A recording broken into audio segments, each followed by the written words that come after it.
नमस्कार दोस्तों, आज मैं आपको कृष्ण जन्माष्टमी व्रत की कथा सुनाने जा रही हूँ। प्रेम से बोलिए राधा रानी की जय हो, कृष्ण भगवान की जय हो। पुराणों के अनुसार जन्माष्टमी का व्रत करने से 1 करोड़ एकादशियों के व्रत के बराबर फल मिलता है। इस व्रत को करने वाले सप्तमी के दिन अल्प भोजन करता हुआ रात्रि को दातुन कुल्ला करके व्रत का संकल्प लेकर सोएं। प्रातः जल्दी उठ स्नान आदि कार्यों से निवृत्त होकर स्वच्छ वस्त्र धारण करें और ओम नमो भगवते वासुदेवाय का जप करते हुए भगवान कृष्ण का बाल रूप लड्डू गोपाल की पूजा करें। गोपाल जी को पंचामृत से स्नान कराएं, नए वस्त्र धारण करवाएं, पीले चंदन पीले फूलों से पूजा करें। भगवान का भजन कीर्तन करते हुए कृष्ण जन्माष्टमी का दिन व्यतीत करें। कहा जाता है कि जन्माष्टमी का व्रत करने से 7 जन्मों के पापों से छुटकारा मिल जाता है और जो मनुष्य हर साल जन्म उत्सव मनाता है, कृष्ण कथाओं का श्रवण करता है, वह आरोग्य तथा सौभाग्य को प्राप्त करता हुआ अंत में वैकुंठ धाम को जाता है। तो आइए सुनते हैं इसकी पौराणिक कथा। एक बार दैत्यों के अत्याचार से पीड़ित होकर पृथ्वी ब्रह्मा जी के पास गईं। पृथ्वी की व्यथा को सुनकर ब्रह्मा जी पृथ्वी के उद्धार के लिए देवताओं को साथ लेकर भगवान विष्णु के पास गए और जाकर पृथ्वी की व्यथा विष्णु भगवान को सुनाई। ब्रह्मा जी के मुख से पृथ्वी की व्यथा सुनकर श्री हरि ने कहा, आप लोग डरे नहीं, मैं शीघ्र देवकी के गर्भ से अवतार लूंगा और पृथ्वी को दैत्यों से मुक्त करके पृथ्वी के कष्टों को दूर करूंगा और आप देवतागण पृथ्वी पर गोकुल में जाकर यादव कुल में जन्म लें। द्वापर युग में भोजवंशीय राजा उग्रसेन मथुरा में राज्य करता था। उसके पुत्र कंस ने उसे गद्दी से उतारकर स्वयं अपना अधिकार कर लिया था।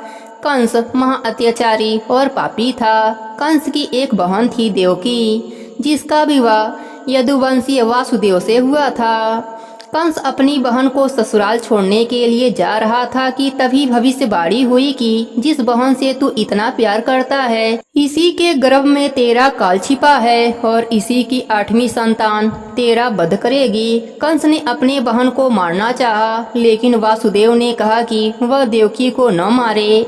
देवकी के गर्भ से जन्म लेने वाली संतान को लाकर वह कंस को दे देगा। कंस ने दोनों को कारागार में डाल दिया और समय समय पर पैदा होने वाली 7 संतानों का कंस ने वध कर दिया। जब भगवान विष्णु ने 8वीं बालक के रूप में देवकी के गर्भ से जन्म लिया तो योग माया के प्रभाव से कारागृह के ताले खुल गए। सब योग निद्रा में चले गए। वासुदेव भगवान कृष्ण को गोकुल में नंद बाबा के वहाँ छोड़ आए और नंद बाबा के यहाँ पैदा हुई कन्या को अपने साथ लेकर आए और कारागार के द्वार पुनः बंद हो गए। योग माया के प्रभाव से देवकी और वासुदेव भी इस सारी घटना को भूल गए। कंस को जब पता चला कि देवकी की 8वीं संतान कन्या हुई है तो वह उसे भी मारने पहुँचा। जैसे ही कंस ने कन्या को मारने के लिए धरती पर पटका, वह हाथ से छूटकर आकाश में चली गई और बोली, मुझे क्या मारता है? तुझे मारने वाला तो गोकुल में जन्म ले चुका है, जो कि शीघ्र ही तेरा वध करेगा, तेरा अंत करेगा। गोकुल में नंद जी के घर भगवान कृष्ण का लालन पालन बड़े ही चाव से किया गया। जब भगवान श्री कृष्ण कुछ बड़े हुए तो उन्होंने कंस का वध कर धरती को भार मुक्त कर दिया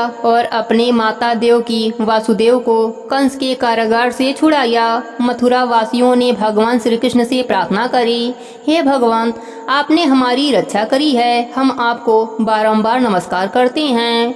भगवान श्री कृष्ण ने उनकी भक्ति, श्रद्धा तथा आत्मीयता को देखकर उन्हें आशीर्वाद देते हुए अनेक प्रकार के वर प्रदान किए। तो इस प्रकार जन्माष्टमी को भगवान का व्रत करते हुए कथा का श्रवण करना चाहिए, व्रत नियमों का पालन करना चाहिए और भगवान के दर्शन करते हुए अपनी सभी इच्छाओं की पूर्ति के लिए भगवान श्री कृष्ण से प्रार्थना करनी चाहिए। हे भगवान कृष्ण, आप अपने सभी भक्तों पर अपनी कृपा बनाए रखना। कहानी अधूरी हो तो पूरी करना, पूरी हो तो मान रखना, सबके व्रत को पूर्ण करना। प्रेम से बोले कृष्ण भगवान की जय हो, राधा रानी की जय हो, वृंदावन धाम की जय हो।